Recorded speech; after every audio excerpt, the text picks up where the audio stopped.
У вас есть дом, семья, близкие вам люди. Вы можете жить там, где хотите. Уехать в лучшие места или остаться на земле, где жили ваши предки. Если этой ночью вы уснете в теплом доме, укутаясь мягким одеялом, называйте себя счастливым. Сегодня вы узнаете, как 77 лет назад одной подписью 500 000 человек были лишены всего, что у них было. Выселение на 2500 километров от дома, сжигание документов и любого упоминания о вашей нации. На земле вашего отца и деда хозяйничают чужие люди. Все, вас больше нет, только потому, что вы чеченец или ингуш.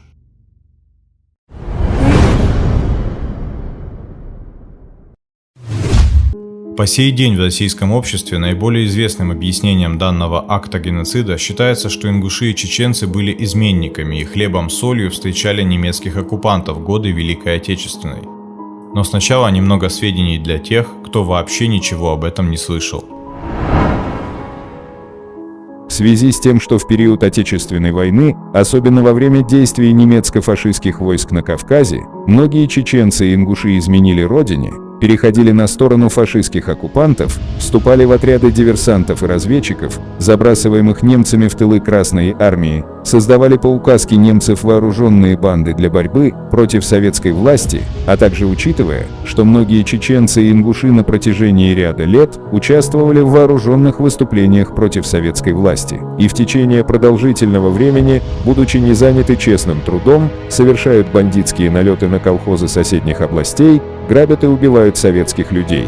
Президиум Верховного Совета СССР постановляет всех чеченцев и ингушей, проживающих на территории Чечено-Ингушской ССР, а также в прилегающих к ней районах, переселить в другие районы СССР, а Чечено-Ингушскую ССР ликвидировать. Такой была позиция советской власти относительно данного события, и хотя в 1989 году само выселение и все действия, связанные с ним, были названы незаконными, а также политикой клеветы, геноцида и насилия, у многих людей даже сегодня бытует ошибочное мнение, что депортация была вынужденным актом. Давайте взглянем, насколько обоснованными являются такие заявления.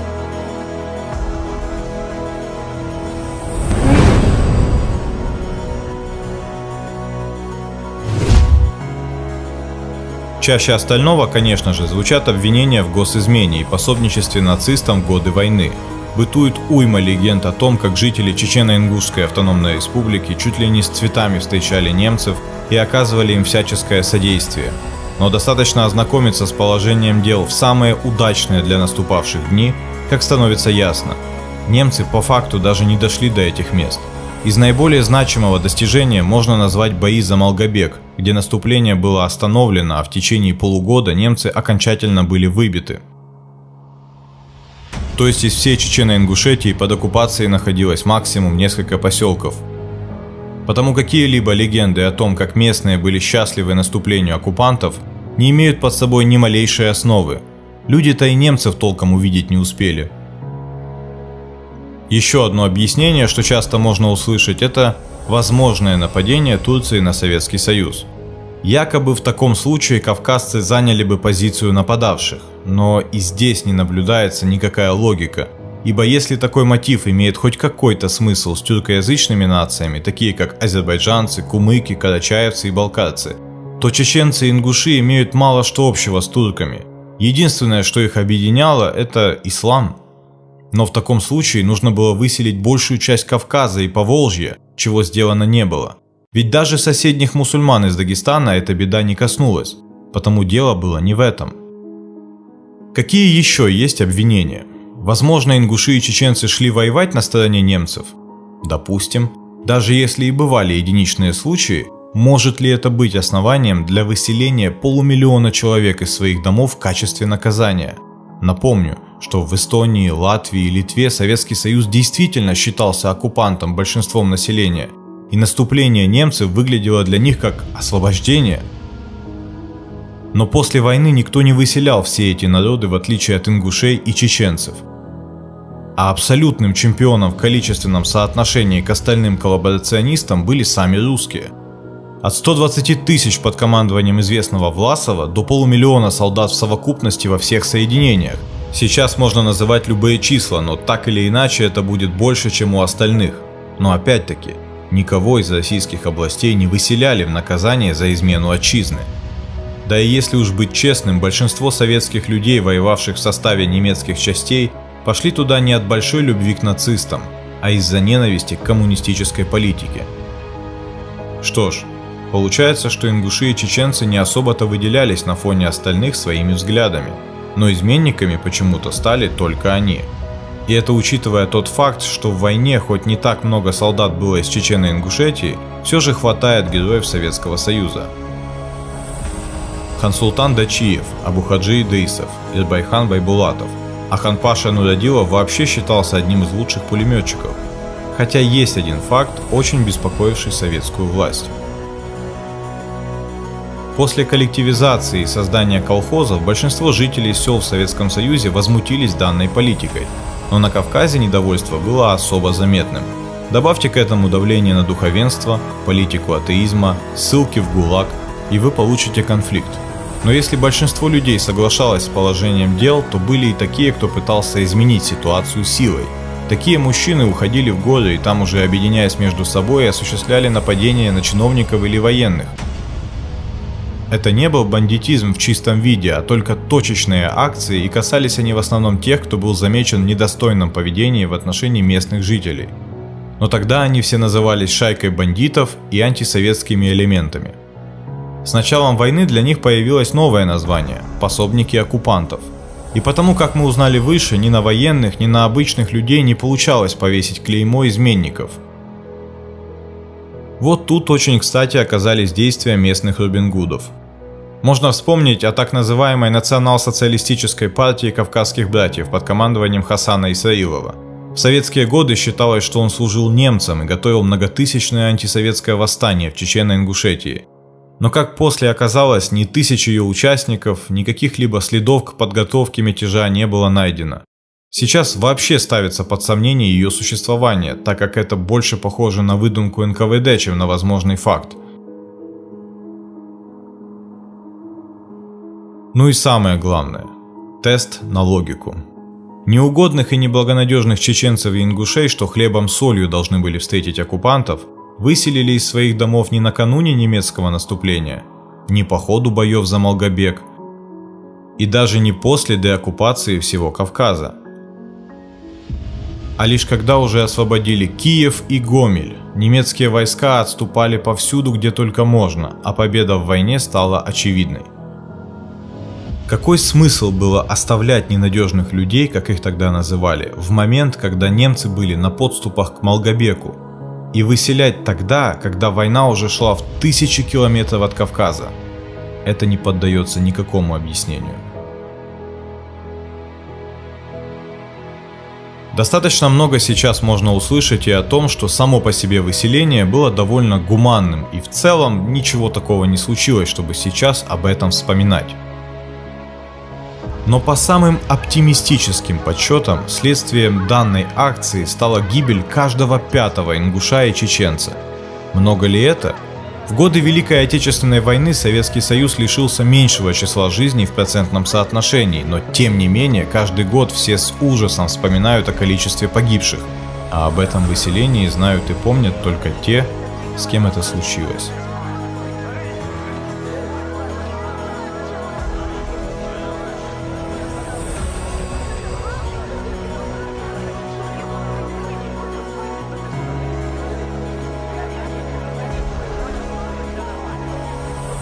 Конечно же, есть подсчеты, где данное число значительно выше и доходит до 30% от общего количества населения.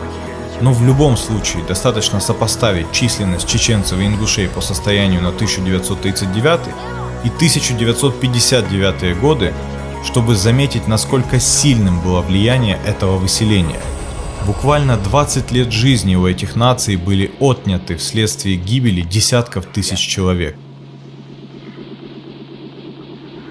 Напоминаю, что Чечено-Ингушская ССР не находилась в оккупации, а значит влияние последствий войны было минимальным. И еще. Количество детей на семью у ингушей и чеченцев было одним из самых высоких показателей во всем Союзе, что, возможно, и позволило после выселения хотя бы выйти на показатель 20-летней давности. Ну а сейчас немного о том, насколько гуманной была операция под кодовым названием «Чечевица». Началось все с демобилизации чеченцев и ингушей, вместе с тем в саму Чечено-Ингушскую автономную республику вводят войска. Позже ее ликвидируют, а часть земель поделят между Дагестаном, Осетией и Грузией. Вместо нее появится Грозненская область, а о любом упоминании существовавших здесь Чечни и Ингушетии будут тщательно замалчивать. Взамен высланному автохтонному населению сюда заселяют в основном славян, а также соседних осетин и жителей Дагестана.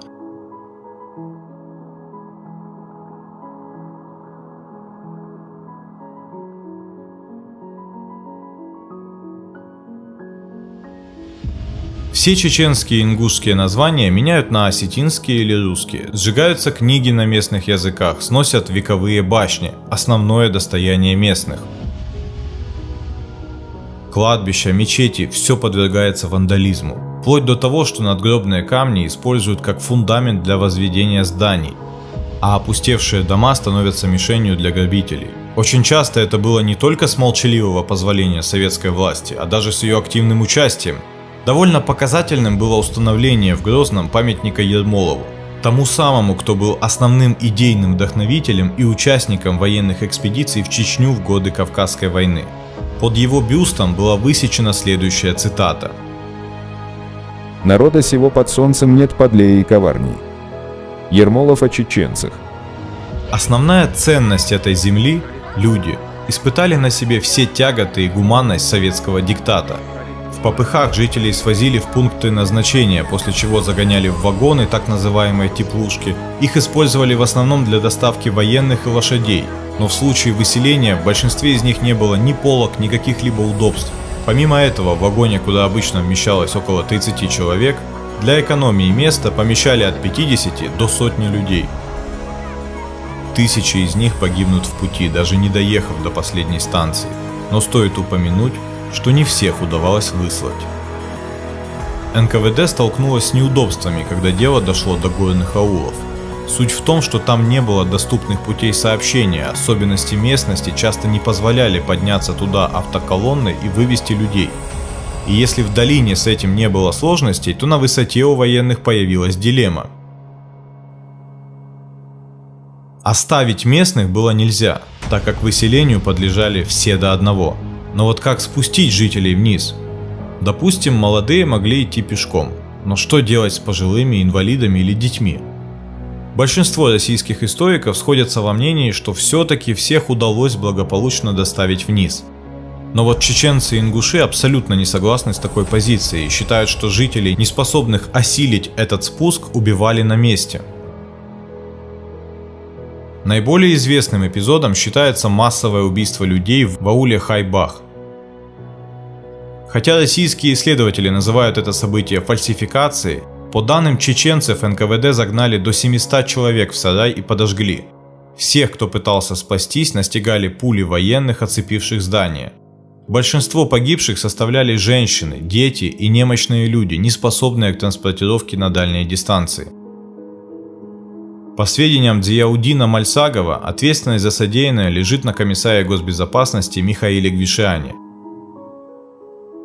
Существуют сведения о подобных случаях, но в меньших масштабах и в соседних чеченских аулах, и в нынешней Ингушетии. Поводом для того, чтобы сейчас все это называлось фальсификацией, является то, что после себя НКВД тщательно зачищали следы злодеяний, а чеченцы и ингуши начнут появляться в этих местах лишь спустя 15-20 лет. Полноценно упоминать о подобных актах геноцида стало возможным только в 90-х, ведь в советскую эпоху существовало табу на освещение темы депортаций.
По ходу выселения нескольким тысячам людей удалось избежать поимки и затаиться в горах. Часть из них по факту стали вести партизанскую деятельность, иные ушли в соседнюю Грузинскую республику. Тех, кто оставался на землях бывшей Чечено-Ингушетии, в течение нескольких лет поймали и выслали ко всем остальным. Но были и исключения. Как, допустим, Хасуха Магомадов. Ему удавалось оставаться вне закона до 1976 года. К моменту, как на него вышло КГБ, Магомадову уже было почти 70 лет. В течение последующего десятилетия после выселения ингушей и чеченцев, коммунисты делали все, чтобы исчезла даже память о тех, кто здесь жил.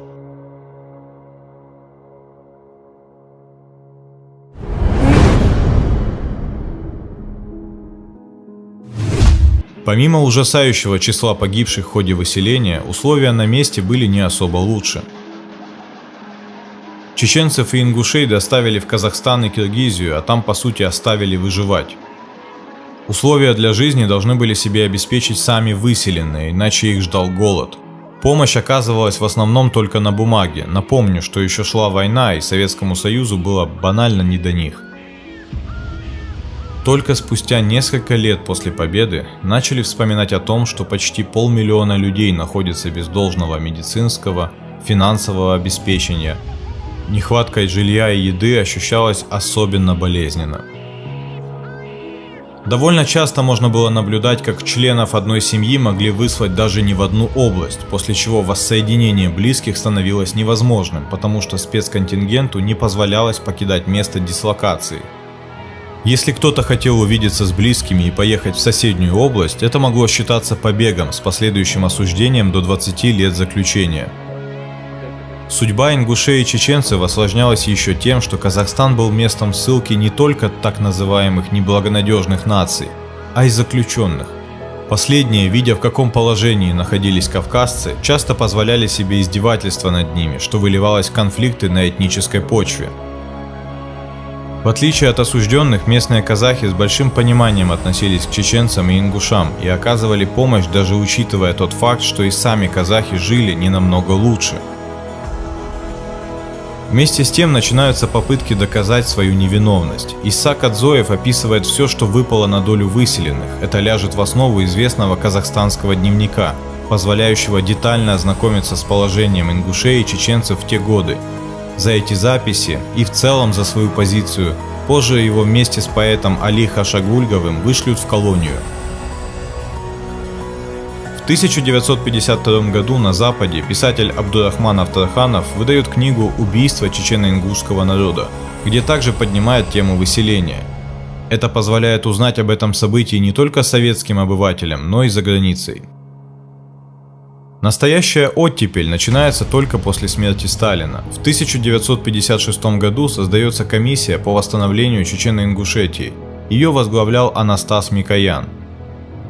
Забавным является тот факт, что Микоян всегда соглашался со Сталиным, восхвалял политику Ежова, но когда высшие чины задумали выселение ингушей и чеченцев, то он высказал опасения ухудшения имиджа Советского Союза из-за депортаций, хотя в целом был согласен, что она необходима.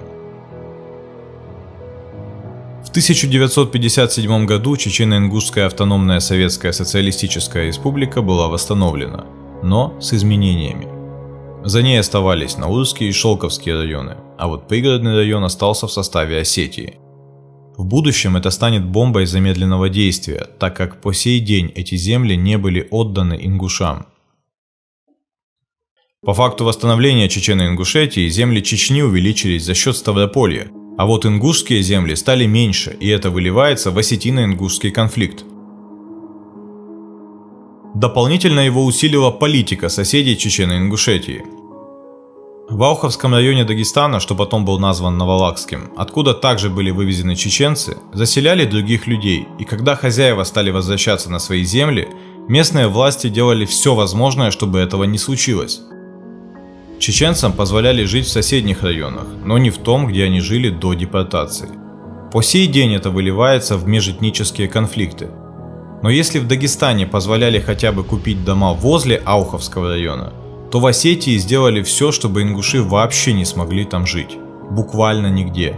издается специальное постановление председателя Совета министров Осетии Зангиева, где довольно понятно излагается мысль не позволить ингушам появиться не только в своих бывших домах, а и вообще в Осетии.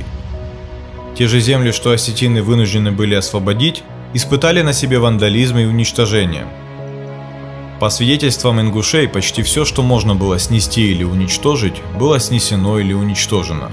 В Южной Ингушетии, где находилось больше всего вековых башен, памятников и кладбищ, в годы выселения жили грузины.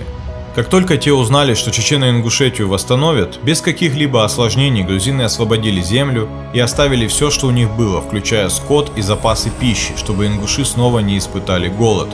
В отличие от остальной части Ингушетии, жившие здесь люди ухаживали за могилами и пытались спасти ингушское наследие. Больше об этом вы можете узнать из видео на моем канале об ингушах и грузинах.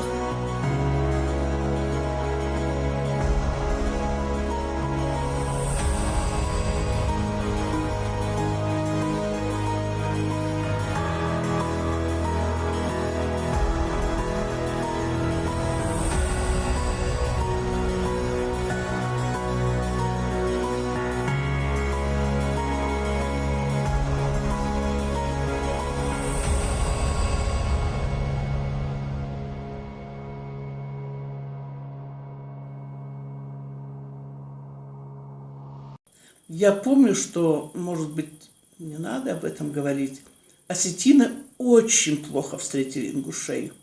Они их не только не пускали в свои дома, они их даже в районы не пускали, пригородный район, откуда их выселяли.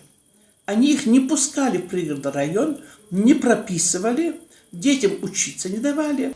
Половина Ингушетии, которые принадлежат земле, все это осетины заняли.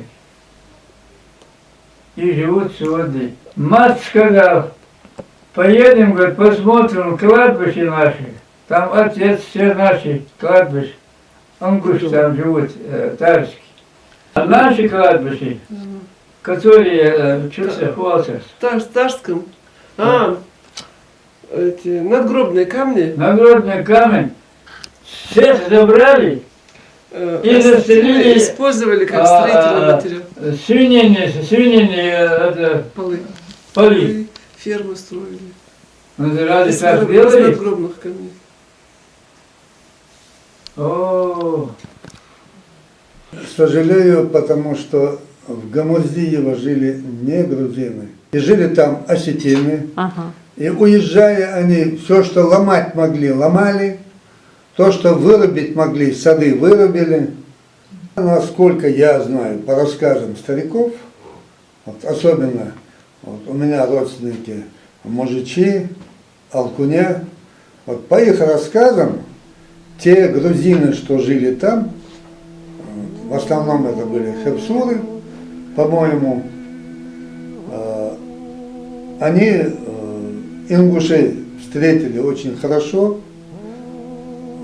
говорили, что это их земли, что им предложили там жить, и что они поддерживали жилища ингушей в нормальном состоянии для того, чтобы рано или поздно передать их настоящим хозяевам. И насколько по рассказам стариков я знаю, они действительно в хорошем состоянии содержали эти дома и спокойно, без всяких конфликтов освобождали дома и уезжали к себе домой.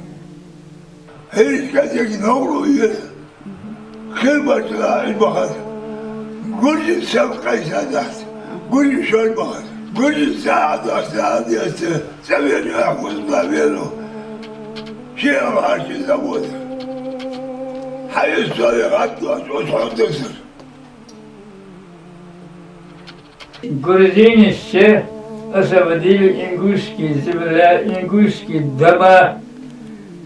Все.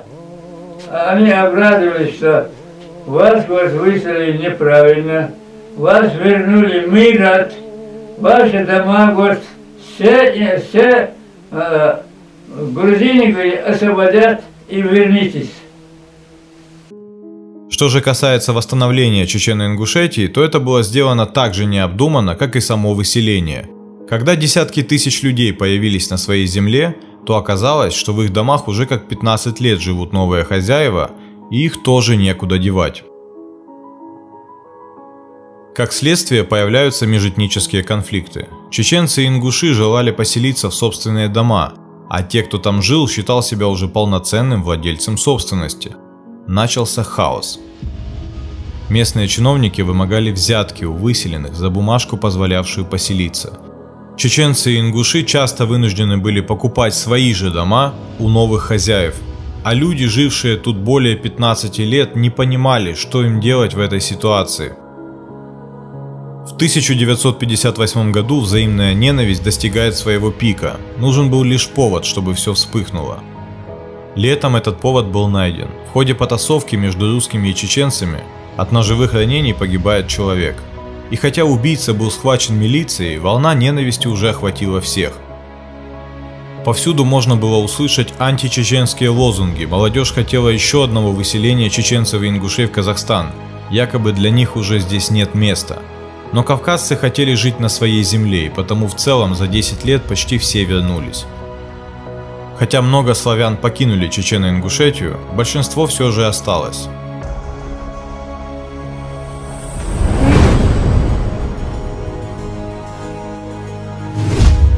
14 ноября 1989 года была принята Декларация Верховного Совета СССР о признании незаконными и преступными репрессивных актов против народов, подвергшихся насильственному переселению, и обеспечении их прав.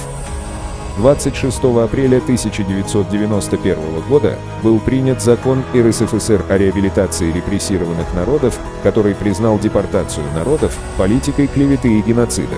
Помимо всего прочего, закон признавал право репрессированных народов на восстановление территориальной целостности. 26 февраля 2004 года Европейский парламент признал факт депортации чеченцев и ингушей актом геноцида. Но помимо всего, что вы услышали в этом видео, есть еще несколько последствий данного выселения, влияющие на нашу жизнь сегодня. Бывший Ауховский район по сей день является точкой конфликта, хотя он не заметен постоянно, но иногда дает о себе знать. В 1964 году в Хасавюрте имел место конфликт между дагестанцами и чеченцами. Подобное мы могли наблюдать и в 2007 и в 2017 годах. Дагестанцы живут на этих землях и не желают что-либо менять, а чеченцы хотят восстановления Ауховского района в составе Дагестана. Еще один конфликт – осетино-ингушский. Он также является следствием необдуманной политики в ходе выселения. Ингуши хотят восстановления пригородного района в составе Ингушетии. И если до 1991 года это желание основывалось на логике и совести, то после публикации закона о восстановлении положения дел на момент выселения их ожидания стали вполне законны. Но даже с учетом этого постановления, с 90-х годов ситуация не сдвинулась с места. В 1992 году имели место боевые действия, в ходе которых ингушское население было вынуждено покинуть эти земли. И хоть позже часть беженцев смогла попасть в свои дома, конфликт все так же является актуальным.